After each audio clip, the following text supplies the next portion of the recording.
Question हमारे पास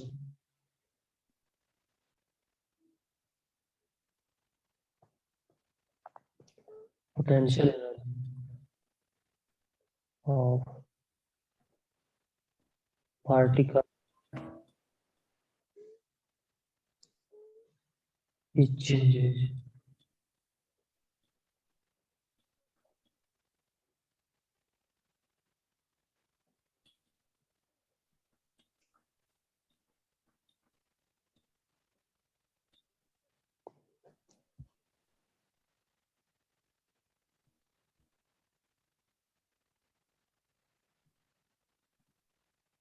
changes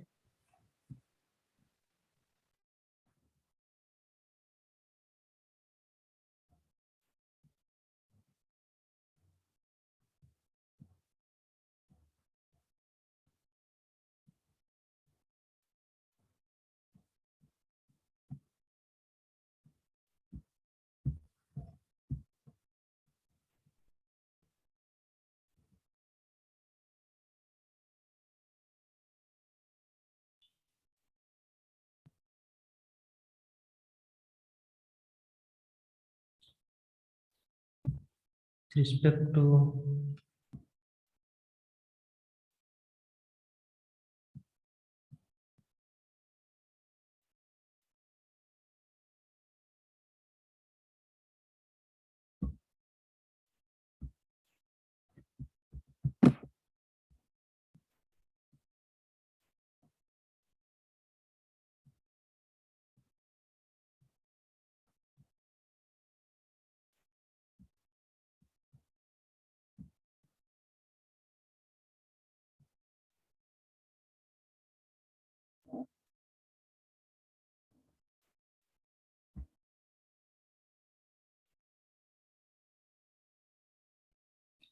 distance as respect to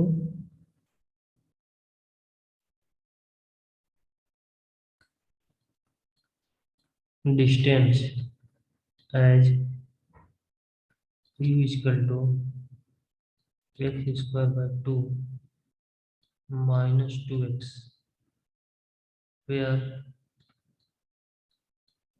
x is in meter and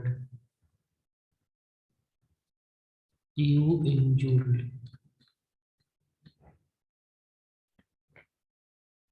Mass of particle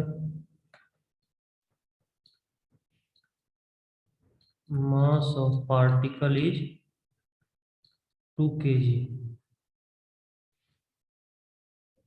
and total mechanical energy is 2 joule. Find out maximum velocity of particle. Find out maximum velocity of particle. Maximum velocity of particle. कैसे करते हैं? Potential energy particle का दिया हुआ है U equal to x square by 2 minus 2x. U equal to x square by 2 minus 2x. तो हम क्या करते हैं कि इसका डी अपॉन डी एक्स निकाल लेते हैं. तो d upon d x u का वैल्यू देखो क्या है, x square by 2 minus 2x. तो हम क्या करेंगे, इसको सेपरेट कर लेते हैं, मतलब डिफरेंशिएशन करेंगे. D upon d x square by 2 minus d upon d x 2x. ठीक है ना. तो इसका हो जाएगा 1/2 कॉन्स्टेंट बाहर, एक्स स्क्वायर का 2x माइनस 2 कॉन्स्टेंट बाहर और डी एक्स का हो जाएगा 1 पे आ जाएगा. लिख लेते हैं, आ जाएगा ये 2 और 2 तो कैंसिल ही हो जाएगा. आ जाएगा x माइनस 2. अब ऐसा करेंगे, x माइनस 2 को 0 को इक्वल कर लेंगे. D you by D x को यहाँ D you by D x जो है D you by D x को 0 कर लेते हैं. तभी हमको पॉइंट पता चलेगा कि किस पॉइंट पर हमको पार्टिकल का मैक्सिमम एनर्जी होगा, है ना, या मिनिमम होगा, जो भी हो। तो एक्स इक्वल टू आ जाएगा 2 metre, x equal to 2 metre. ठीक है, अब नेक्स्ट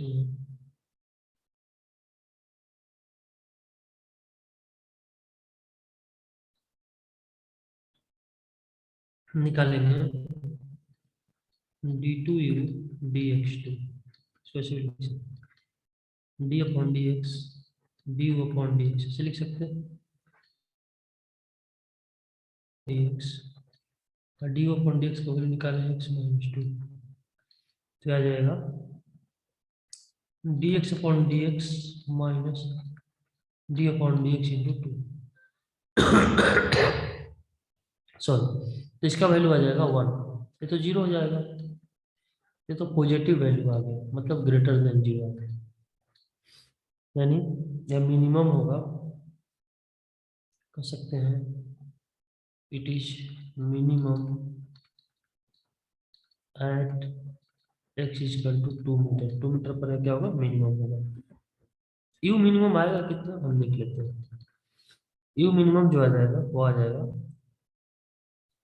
एक्स स्क्वायर बाई 2, इसका वैल्यू क्या दिया, एक्स स्क्वायर बाई 2, यानी एक्स की जगह पर 2 रखो, 2 स्क्वायर बाई 2 माइनस 2x2, और एक्स का वैल्यू 2 रखो। कहाँ से रख रहे हैं, देखो, इसको रख रहे हैं इस इक्वेशन में, x square by 2 minus 2x यही दिया हुआ। तो हमें तो ये पता हो गया कि मिनिमम होगा एक्स इक्वल टू 2 पर, तो हम लिखेंगे at x equal to 2, x equal to 2 पर हम रख रहे हैं, तो कितना आ रहा है 2 माइनस 4, यानी -2 जूल। तो यू मिनिमम आ गया -2 जूल। ठीक है, यू मिनिमम आ गया -2 जूल। हमने इसको कैसे निकाला, देखो सबसे पहले हमने क्या किया, इसको डिफरेंशिएट करके पोटेंशियल एनर्जी को जीरो किए, तो हमें पता चल गया कि किस पॉइंट पर मिनिमम या मैक्सिमम होगा। अब डबल डिफरेंशिएट हम लोग किए तो वैल्यू पॉजिटिव आ गया, इसका मतलब है मिनिमम होगा किस पॉइंट पर, एक्स इक्वल टू 2 पर। तो हम मिनिमम वैल्यू इसका निकाल लेते हैं, एक्स के पोजीशन पर 2 रखते हैं, तो इसका मिनिमम वैल्यू आता है -2 जूल। तो हम जानते हैं, नेक्स्ट पेज में देखेंगे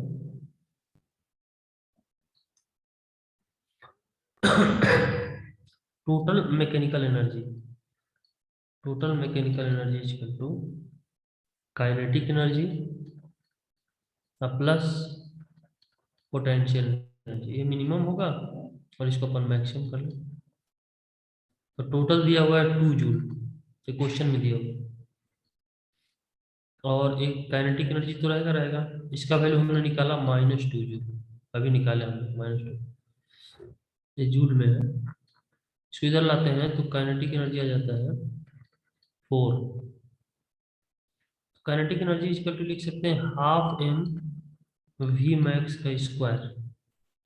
काइनेटिक एनर्जी क्या फार्मूला है, इक्वल टू 4, तो इसको 2 से मल्टीप्लाई करेंगे तो हो जाएगा 8, है ना, तो हम बचेगा वी मैक्स का स्क्वायर इक्वल टू 8, तो वी मैक्स यहाँ से निकल जाएगा 8/m का रूट। तो मास दिया है, ये हो जाएगा 8, मास दिया है 2 kg, ये हो जाएगा 4, यानी 2 मीटर पर सेकेंड। वी मैक्स आएगा 2 मीटर पर। इसको नोट कर लो, मैं हमसे पूछ रहा था कि मैक्सिमम वेलोसिटी पार्टिकल का बताइए जब टोटल एनर्जी दिया हो, टोटल एनर्जी 2 जूल दिया हुआ, पोटेंशियल हमने निकाल लिया है, काइनेटिक हो जाएगा हमारे पास 4, और यहाँ हाफ एम स्क्वायर रखेंगे तो वी का वैल्यू निकल जाएगा। चलो नेक्स्ट हम लोग देखते हैं,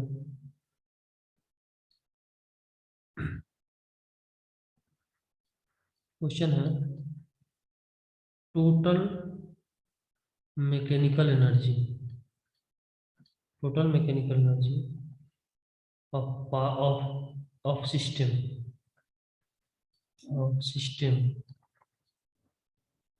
is 69 joule, is 69 joule,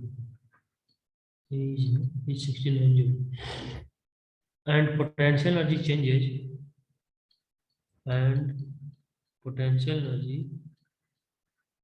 changes with respect to distance as relation, with respect to distance as relation, u is equal to 20 u है 20 minus 20 plus x minus 2 का whole square. Find out sorry find out है ना A में minimum potential energy of particle, minimum potential energy of particle, B में maximum kinetic energy of particle, maximum kinetic energy of particle. ठीक है. हम यहाँ लिखे क्वेश्चन समझ आ गया होगा, बता देते हैं. टोटल मैकेनिकल एनर्जी सिस्टम का दिया हुआ, पोटेंशियल एनर्जी ये दिया हुआ है, ये चेंज हो रहा है एक्स के साथ जैसा कि क्वेश्चन में दिखाया गया. तो हमको मिनिमम पोटेंशियल एनर्जी पार्टिकल का पूछ रहा है और मैक्सिमम काइनेटिक एनर्जी पार्टिकल का पूछ रहा है. तो मिनिमम पोटेंशियल एनर्जी निकालने के लिए हम लोग क्या करेंगे, सबसे पहले इसको डिफरेंशिएट करके जीरो करेंगे तो हमको पॉइंट निकल जाएगा जिस पॉइंट पर मिनिमम होगा. ठीक है. हमें निकालेंगे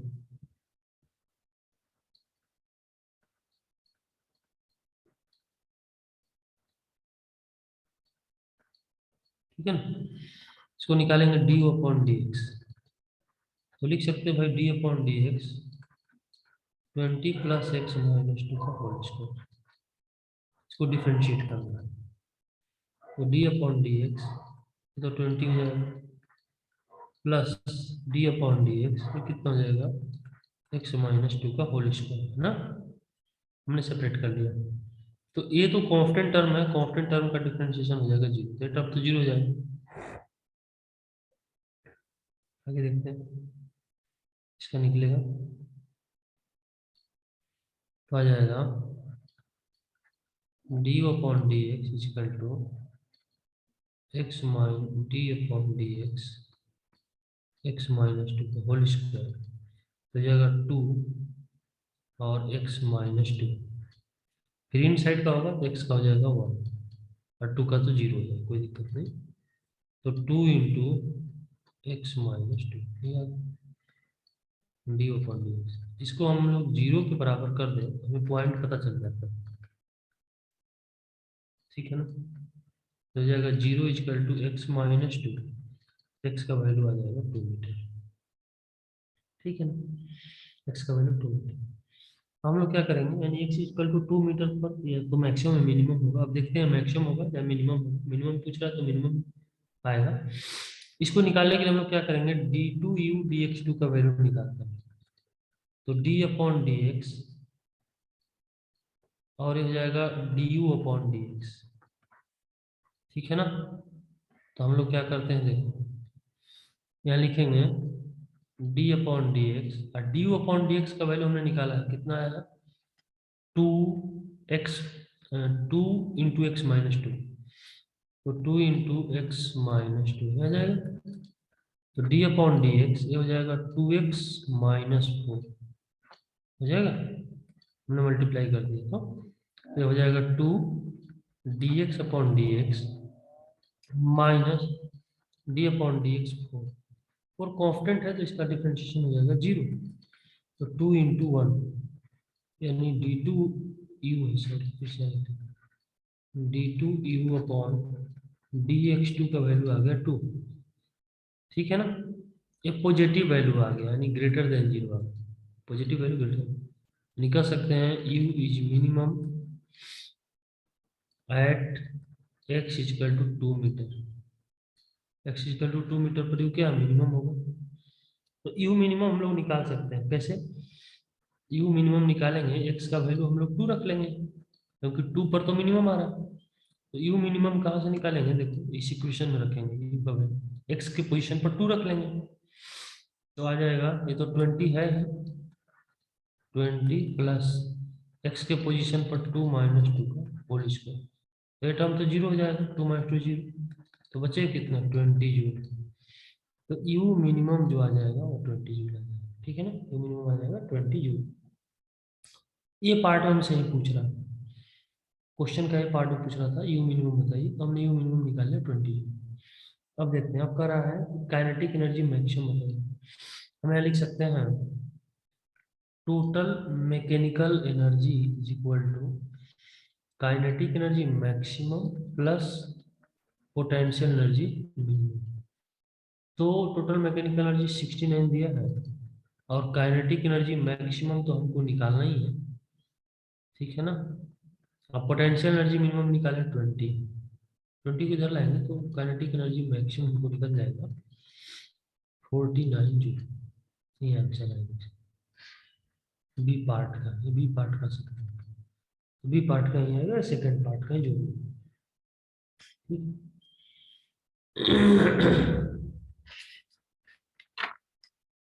चलो नेक्स्ट क्वेश्चन हम लोग करेंगे, क्वेश्चन नोट करते हैं। Electron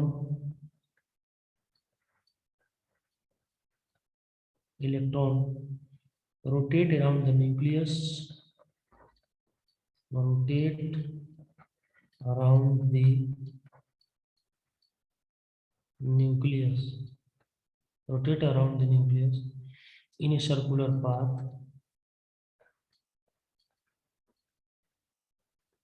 in a circular path of radius r, of radius r.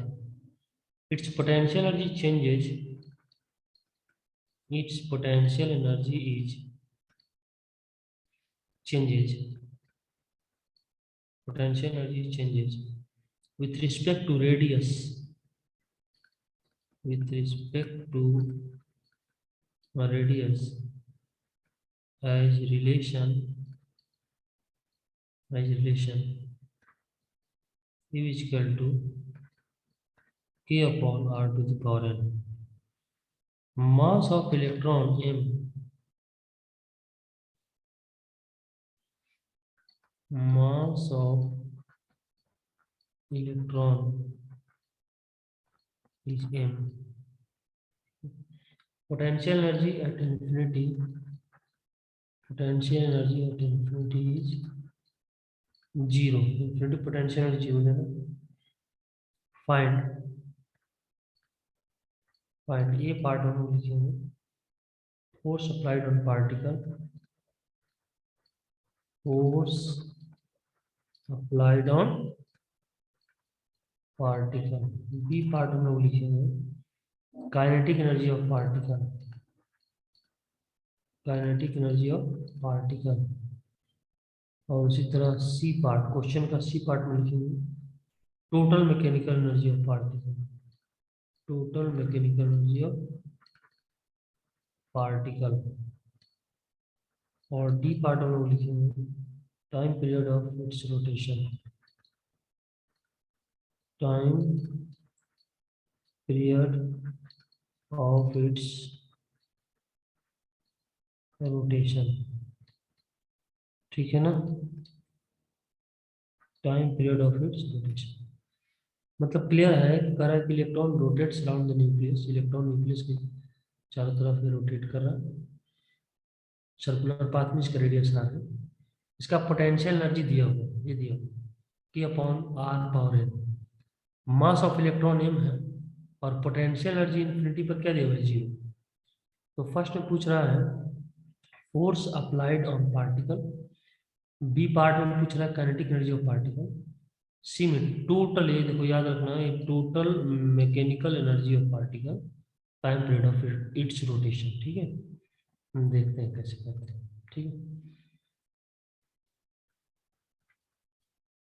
First में हम लोग बात करेंगे ये पार्ट में U इक्वल टू दिया हुआ है K upon R to the power n।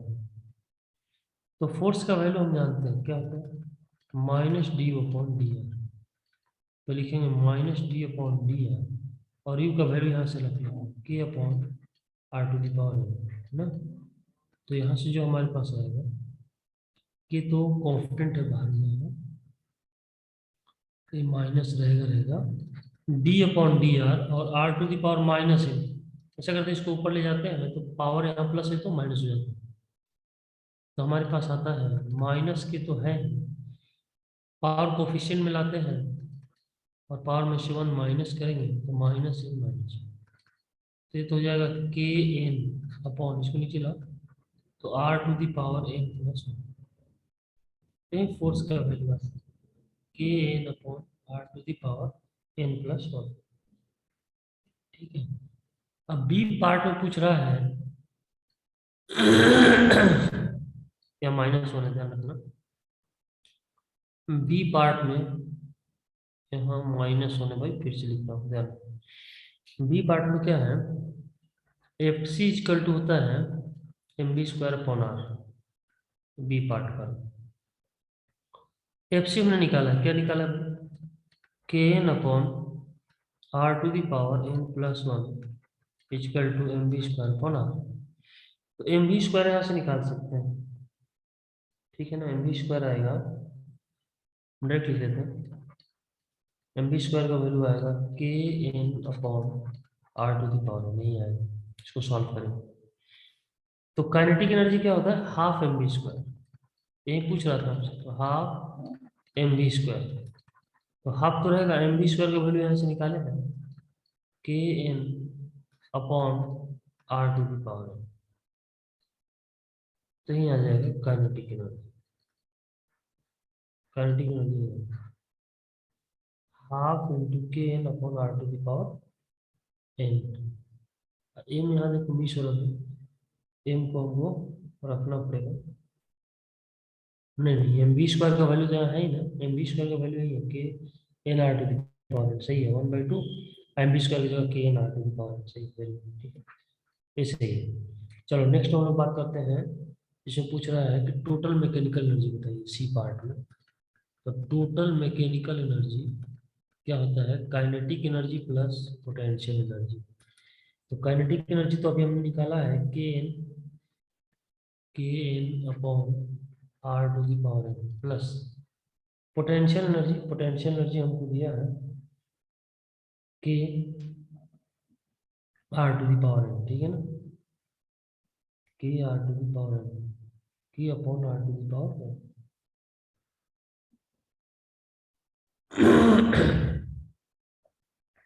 To भी रहेगा, सर लिख लेते हैं, बैक करके देख लेते हैं, हाँ ठीक है 1/2 k n r to the power n, ठीक है, और पोटेंशियल एनर्जी तो क्वेश्चन में k upon r to the power n, ठीक है।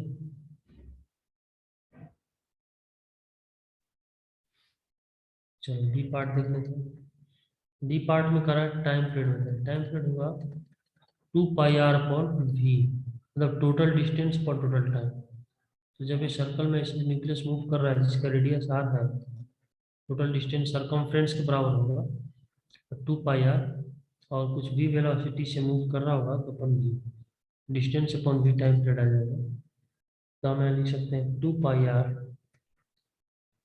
अपॉन, और वी का वैल्यू हमको निकालना होगा, कैसे निकालेंगे सब यहाँ देखते हैं, ये लिख लेते हैं, काइनेट मतलब बी स्क्वायर इक्वल टू हमने क्या निकाला था, इधर बैक साइड में चला गया, बी स्क्वायर इक्वल टू निकाले थे हमने k n upon r to the power, k n upon r to the power, तो वी स्क्वायर इक्वल टू हो जाएगा k n upon r to the power n, तो वी निकल जाएगा, root आ जाएगा k n upon r to the power, यानी यहाँ रख लो 2 पाई आर तो रहेगा, ये हमने निकाल यहाँ से बी का वैल्यू, बी का वैल्यू क्या है k n upon r to the power का रूट, तो यही टाइम पीरियड आ जाएगा, कोई दिक्कत वाली बात नहीं, यही टाइम पीरियड है, ओके।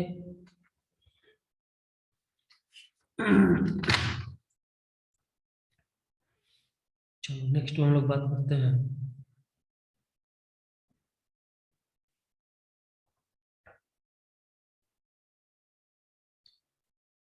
इक्विलिब्रियम कंडीशन के बारे में ना,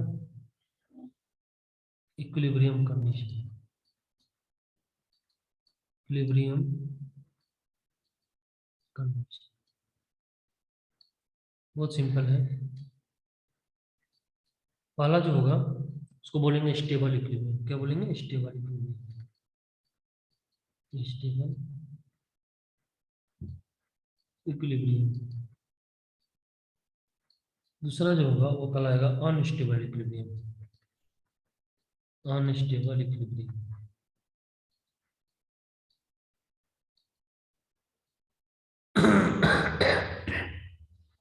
सॉरी।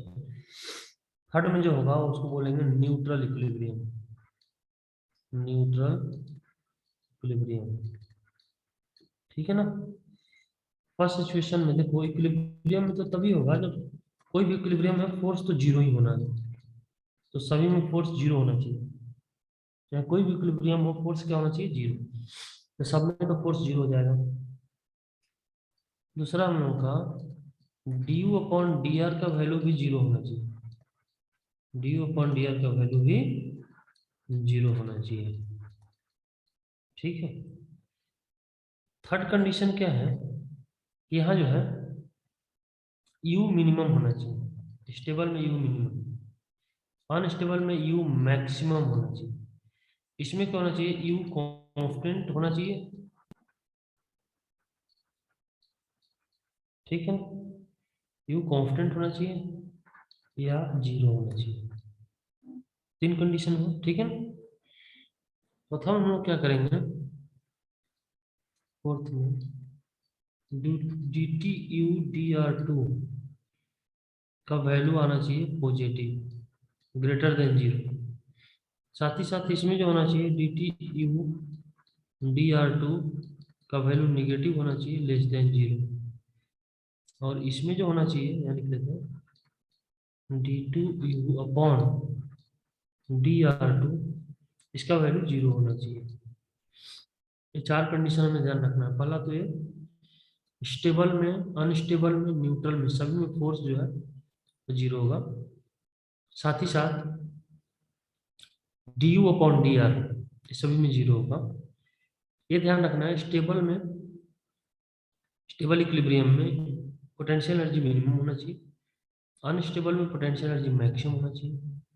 न्यूट्रल में पोटेंशियल एनर्जी या तो जीरो होना चाहिए या कांस्टेंट होना चाहिए। ठीक है। अगला पॉइंट है कि अगर हम d two u upon d r two यानी पोटेंशियल एनर्जी को डबल डिफ्रेंशिएट करें और इसका वैल्यू पॉजिटिव हो जाए तो स्टेबल इक्विलिब्रियम होगा। ध्यान रखना। उसी तरह d two u d r two का वैल्यू निगेटिव हो जाए, लेस देन जीरो, तो इस केस में अनस्टेबल इक्विलिब्रियम। यदि जीरो हो जाए तो न्यूट्रल इक्विलिब्रियम होगा। ठीक है। इसको एक फिगर से भी समझने की कोशिश करते हैं। बहुत सिंपल है। जैसे देखो यहाँ था स्टेबल, अनस्टेबल और न्यूट्रल। जैसे मान लो कि हमने क्या किया, इस तरह का एक सिचुएशन लिया और यहाँ एक बॉल, इसको डिस्प्लेस करके यहाँ ला दें और छोड़ देते हैं इसको। यहाँ लाने के बाद इसको छोड़ देते हैं, क्या होगा? बॉल नीचे आएगा और फिर अपने पोजीशन को रीगेन कर लेगा। ये स्टेबल इक्विलिब्रियम का केस है।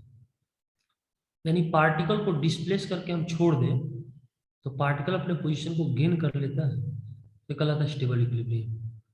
अगर मान लो इस तरह का सिचुएशन है ना, और बॉल को यहाँ रख दिया, ठीक है ना, अब यहाँ ला के छोड़ दे, बॉल को डिस्प्लेस करके यहाँ छोड़ दे, तो ये फिर इस पोजीशन को गेन नहीं करेगा। जहाँ पहले था वहाँ नहीं होगा, ये कहीं ये इस डायरेक्शन में शिफ्ट हो जाएगा। यानी अनस्टेबल इक्विलिब्रियम में पार्टिकल को डिस्प्लेस करके छोड़ देंगे तो पार्टिकल अपने पोजीशन को रीगेन नहीं करेगा, तो कहलाएगा अनस्टेबल इक्विलिब्रियम। स्टेबल में क्या हो रहा था? अपने पोजीशन को रीगेन कर ले रहा था, लेकिन अनस्टेबल में रीगेन नहीं करेगा। थर्ड में न्यूट्रल, यदि पार्टिकल को आप डिस्प्लेस करके छोड़ दो तो पार्टिकल उसी पोजीशन पर रहेगा जिस पोजीशन पर आपने डिस्प्लेस करके छोड़ दिया। इसमें कोई मतलब पार्टिकल का पोजीशन कांस्टेंट रहेगा। यहाँ छोड़ दिए तो यहाँ रहेगा, अगर यहाँ आपने छोड़ दिया तो यहाँ रहेगा। पार्टिकल का पोजीशन कांस्टेंट रहेगा, तो ये कहलाएगा न्यूट्रल इक्विलिब्रियम। उम्मीद है समझ में आ गया होगा। चलो क्वेश्चन करते हैं हम लोग। चलो। potential energy of particle, potential energy of particle it changes with respect to position, it changes with respect to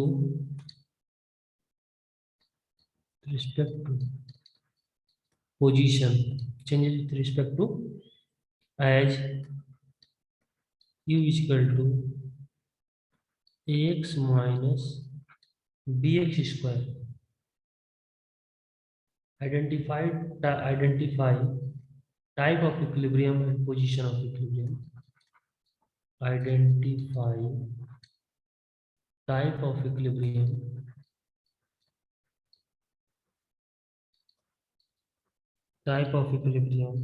and position of equilibrium and position of equilibrium.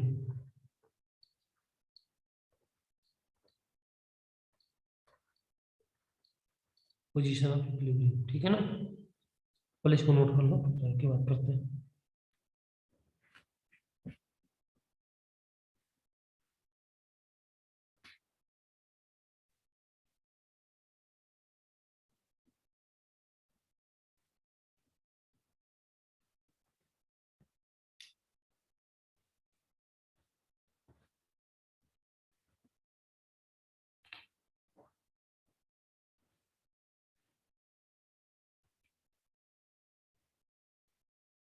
तो देखते हैं क्या आता है।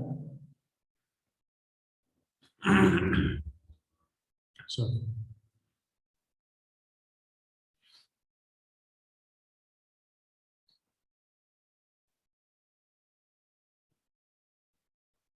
यू का जो वैल्यू दिया हुआ हमारे पास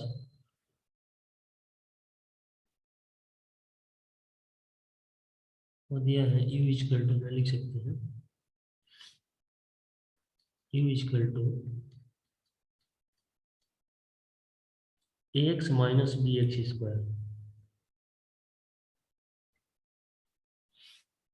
x minus b x square.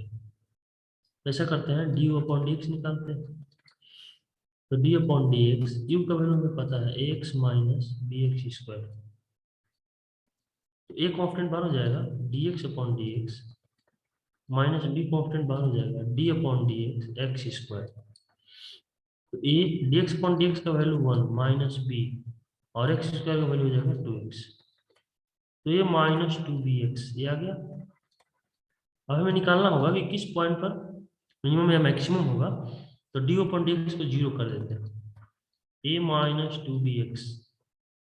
ऐसा क्यों करते हैं, देखो हमें बता दें, जैसे y कोई फंक्शन है और इसको मैक्सिमम करना हो या मिनिमम करना हो, ये दोनों केस में मैथमेटिक्स का एक रूल है कि d y upon d x को जीरो के बराबर करते हैं।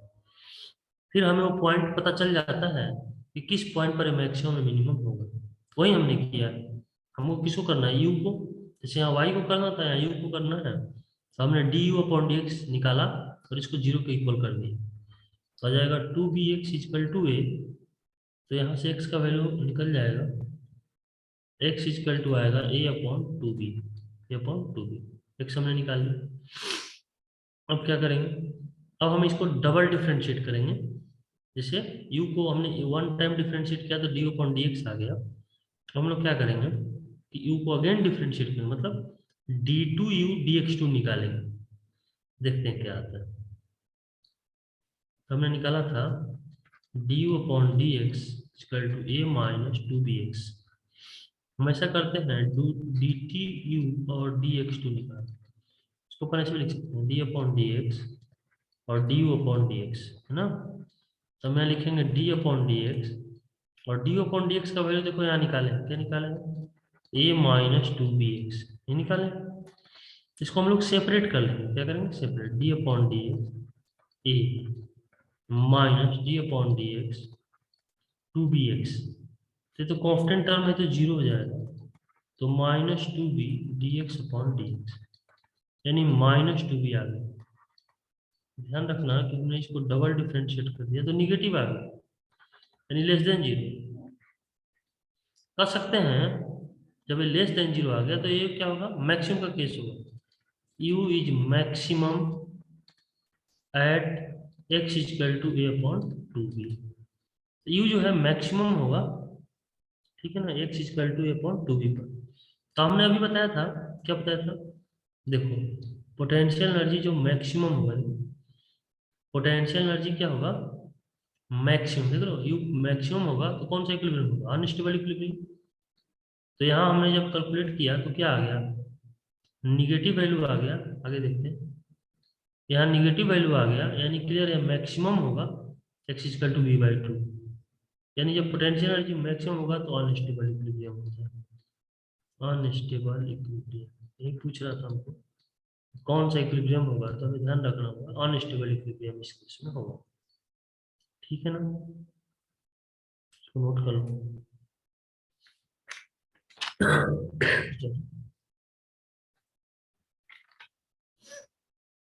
नेक्स्ट हम लोग बात करते हैं, अगला क्वेश्चन हम लोग पास, identify point of equilibrium, identify the point of equilibrium,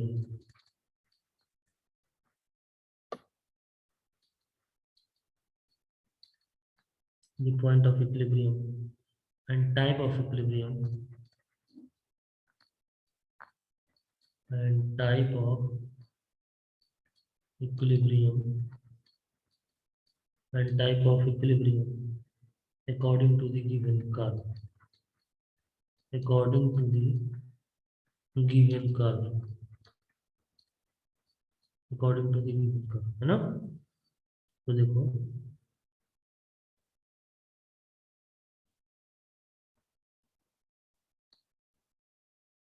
curve हमको दिया हुआ है, यहाँ ड्रॉ कर रहा है, कोई दिक्कत वाली बात नहीं है, एक्स है और ये क्या है,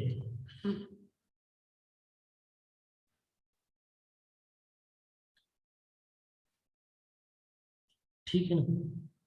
तो ये कुछ इस तरह का कर्व हमको दिख रहा है, ठीक है। यहाँ जो पॉइंट है x1, यहाँ जो पॉइंट है x3, और यहाँ जो पॉइंट है x2, इस तरह का सिचुएशन दिया हुआ। अब हमको आइडेंटिफाई करना है कि किस पॉइंट पर इक्विलिब्रियम होगा और कौन सा इक्विलिब्रियम होगा, है ना। अब इक्विलिब्रियम के बारे में हमने पढ़ा है, सबसे पहला कंडीशन तो ये होना चाहिए इक्विलिब्रियम के लिए कि फोर्स तो जीरो होना चाहिए, ठीक है ना। तो यहाँ देखो ये वाई एक्सिस पर फोर्स है, फोर्स का है वाई एक्सिस पर, यानी y का वैल्यू x पर तो जीरो होगा, तो हमको इस पॉइंट पर फोर्स का है तो जीरो आएगा भाई, क्योंकि y का वैल्यू x के किसी भी पॉइंट पर जीरो होता है। y का वैल्यू मतलब यहाँ y एक्सिस पर f है, तो f का वैल्यू x के किसी पॉइंट पर जीरो होगा। तो पहला पॉइंट दिख रहा है x1, यहाँ तो फोर्स जीरो हो जाएगा। दूसरा पॉइंट दिख रहा है x3, यहाँ भी फोर्स जीरो हो जाएगा। लेकिन तीसरा पॉइंट x2 जो है वो x एक्सिस पर तो है नहीं, वह कहीं इधर है, देखो y निगेटिव y में है। तो फोर्स कहाँ कहाँ जीरो होगा, फोर्स तो केवल एक्स एक्सिस पर ही जीरो होगा ना, इस पॉइंट पर तो फोर्स जीरो ही नहीं, जीरो होगा ही नहीं इस पॉइंट पर, क्योंकि ये निगेटिव वाई में पॉइंट है। यानी हमको क्या दिख रहा है, हमको दो ही ऐसे पॉइंट दिख रहे हैं जहाँ फोर्स जीरो, कौन कौन, x1 एंड x3। तो केवल x1 एंड x3 पर ही इक्विलिब्रियम होगा, बाकी यहाँ फोर्स जीरो नहीं होगा, तो इक्विलिब्रियम में तो होगा ही नहीं, यानी x2 इक्विलिब्रियम में नहीं होगा। तो इक्विलिब्रियम पॉइंट हमसे पूछ रहा था, इक्विलिब्रियम पॉइंट्स कौन कौन होगा, x1 and x3। Equilibrium point जो आएगा, equilibrium points x1 and x3, x1 और x3 इक्विलिब्रियम पॉइंट आ गया। अब क्वेश्चन ये है कि कौन सा इक्विलिब्रियम होगा, ठीक है ना। तो eight point x1, eight point x1, हमें उम्मीद है कि तुमने ग्राफ ड्रॉ कर लिया होगा। तो हम लोग क्या करते हैं, इसका स्लोप निकालते हैं f और x के बीच, यानी स्लोप जो यहाँ लिखेंगे वो हो जाएगा df अपॉन dx। और यहाँ जो स्लोप आएगा इस केस में, स्लोप के लिए हमने बताया था, ध्यान रखना है, इस लाइन में इसमें पॉजिटिव स्लोप होता है, इधर जो आएगा वो निगेटिव स्लोप होगा। तो अगर हम टेंजेंट ड्रॉ करें तो ये कुछ इस तरह का आएगा। हम अगर दूसरे कलर में ड्रॉ करते हैं तो इस तरह का टेंजेंट आएगा इसका, है ना। यानी इस वाले कंडीशन को सेटिस्फाई कर रहा है। यानी ये जो है इसका स्लोप जो आएगा निगेटिव है। इसका स्लोप जो होगा वो क्या हो जाएगा, निगेटिव हो जाएगा। इसका स्लोप जो होगा निगेटिव होगा, है ना। तो हम लोग क्या करते हैं समझना, x1 पॉइंट की ही हम लोग कैलकुलेशन कर रहे हैं। तो हम लोग लिख सकते हैं d2u अपॉन dx2, ठीक है, d2 अपॉन dx2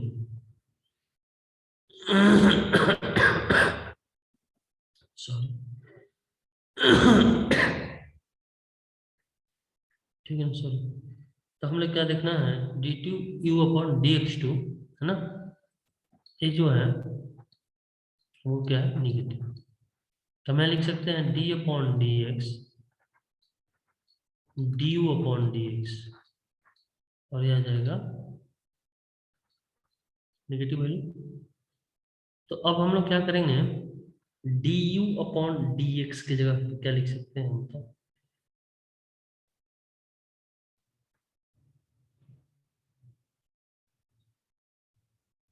इसको ऐसे कर लेंगे। फिर से इसको समझाते हैं, इसी को बता दें।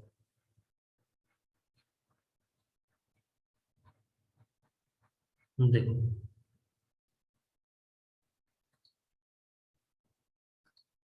यहाँ जो आएगा d अपॉन डी एक्स, ये तो क्लियर है कि इसका स्लोप जो है f और x का जो स्लोप होगा, तो df upon d x slope को क्या लिखते हैं, इस तरह यहाँ हम लिख देते हैं, ये y एक्सिस है और ये क्या है, x एक्सिस है। तो इसका स्लोप अपन लेते हैं क्या, dy अपॉन डी एक्स। उसी तरह से f एक्सिस है और x एक्सिस है, इसका स्लोप आएगा df अपॉन डी एक्स। और ये टेंजेंट ड्रॉ करने पर पता चल रहा है इस कंडीशन को सेटिस्फाई कर रहा है, तो निगेटिव। तो d upon d x, F का वैल्यू रखते हैं, एफ का वैल्यू होता है minus d upon d x. F का वैल्यू है ना, ये एफ का वैल्यू, एफ का वैल्यू होता है माइनस, पीछे बताया हुआ minus d upon d x, है ना। तो ये हो जाएगा माइनस, और इसको एक साथ लिखिए, तो d two u upon d x two equal to negative. तो ये माइनस से माइनस तो प्लस हो जाएगा ना, ये माइनस से प्लस हो जाएगा। तो मैं यहाँ लिख देता हूँ d two u upon d x two, ये पॉजिटिव आ गया। पॉजिटिव का मतलब क्या हुआ, potential energy d two d x two यदि पॉजिटिव हो जाए, यहाँ देख लेते हैं, अभी हमने बताया, देखो d two u d x d r two यदि पॉजिटिव हो जाए तो कौन सा इक्विलिब्रियम होता है, स्टेबल इक्विलिब्रियम। क्या होता है, स्टेबल इक्विलिब्रियम। वैसे पोटेंशियल एनर्जी क्या होता है, मिनिमम होता है। तो हमारे पास क्या इक्वेशन में आया समझना, d two u d x two positive आ गया, यानी यह क्या हो जाएगा, स्टेबल इक्विलिब्रियम हो जाएगा, स्टेबल इक्विलिब्रियम, ठीक है। और पोटेंशियल यू इस केस में क्या आएगा, यू इस केस में मिनिमम, स्टेबल इक्विलिब्रियम होगा, यू मिनिमम होगा, ठीक है ना। तो हमसे यही पूछ रहा था कि कौन कौन पॉइंट इस पर इक्विलिब्रियम में होगा। तो सबसे पहले तो x1 और x3 इक्विलिब्रियम में होंगे, x2 तो होगा नहीं। यदि हम देखें कि कौन सा इक्विलिब्रियम होगा, तो हमने इस पॉइंट पर x1 पॉइंट पर स्लोप निकाल लिया जो निगेटिव आया, और f का वैल्यू रखते हैं, तो d2u dx2 पॉजिटिव आ जाता है, और पॉजिटिव आता है तो इक्विलिब्रियम, स्टेबल इक्विलिब्रियम। चलो अब x3 पॉइंट को देखते हैं, एट पॉइंट x3 पॉइंट को देखो, x3 पॉइंट तो ही है ना। तो यहाँ से यदि हम दें स्लोप लें तो ये कहीं इस कंडीशन से सेटिस्फाई करे, इस वाले कंडीशन। ये वाला कंडीशन क्या है, ये कंडीशन है कि d f upon d x, ये जो होगा यह पॉजिटिव स्लोप आएगा। तो डी अपॉन डी एक्स और एफ का वैल्यू हमें पता है minus d u upon d x equal to positive. तो हो जाएगा minus d two u d x two, ये क्या आ गया, ये तो पॉजिटिव वैल्यू आ गया, यानी ग्रेटर देन जीरो आ गया। और जो पॉजिटिव वैल्यू आएगा तो हम कह सकते हैं you is minimum, you is minimum, ठीक है ना। ये निगेटिव वैल्यू आएगा, सॉरी यहाँ माइनस है ना, ये माइनस इसको हम हटा देते हैं, तो ये आ जाएगा निगेटिव है, ये भी सही नहीं है, इसको हम कट करेंगे।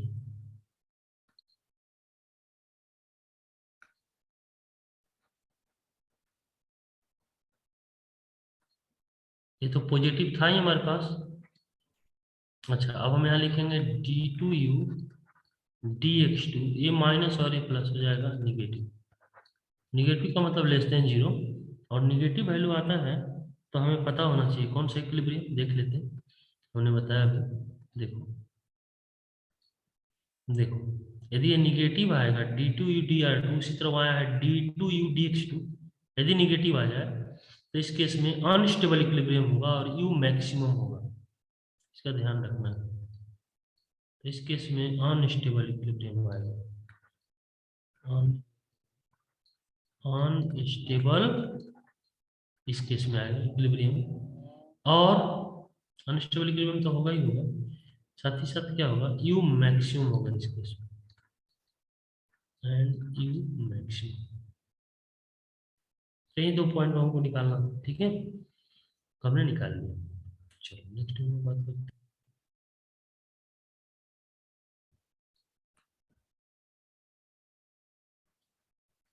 Type of potential energy. तो पहला हम लोग के पास है gravitational potential energy, gravitational potential energy, ठीक है। इसके लिए हम लोग क्या करते हैं, एक रेफरेंस पॉइंट लेते हैं, u equal to zero, is the reference point, reference point, ठीक है। अब रेफरेंस पॉइंट से यदि फोर्स के अपोजिट में हम लोग चलेंगे,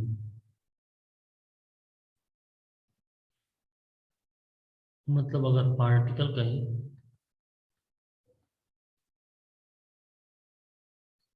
यहाँ आ जाए, ठीक है ना, और हाइट इसका h है, तो इस केस में जो पोटेंशियल एनर्जी होगा प्लस mgh होगा। क्यों? क्योंकि mg तो नीचे लग रहा था, तो और पार्टिकल किधर जा रहा है, ऊपर। तो यदि फोर्स के अपोजिट डायरेक्शन में होता है तो अपोजिट डायरेक्शन में चलते हैं तो ये पॉजिटिव, यहाँ m है और इसका स्मॉल हाइट h मान। यदि फोर्स के डायरेक्शन में चलेंगे, mg किधर लगेगा, डाउनवर्ड, तो फोर्स के डायरेक्शन में चलेंगे तो u का वैल्यू जो हो जाएगा वो निगेटिव mgh हो जाएगा। फोर्स के डायरेक्शन में चलेंगे तो माइनस, फोर्स के डायरेक्शन में चलेंगे प्लस है, इसको ध्यान रखना है। और रेफरेंस पॉइंट पर हमेशा पोटेंशियल एनर्जी जीरो रखना है, रेफरेंस पॉइंट पर हमेशा पोटेंशियल एनर्जी क्या होगा, जीरो, ठीक है। नेक्स्ट हम लोग बात करेंगे,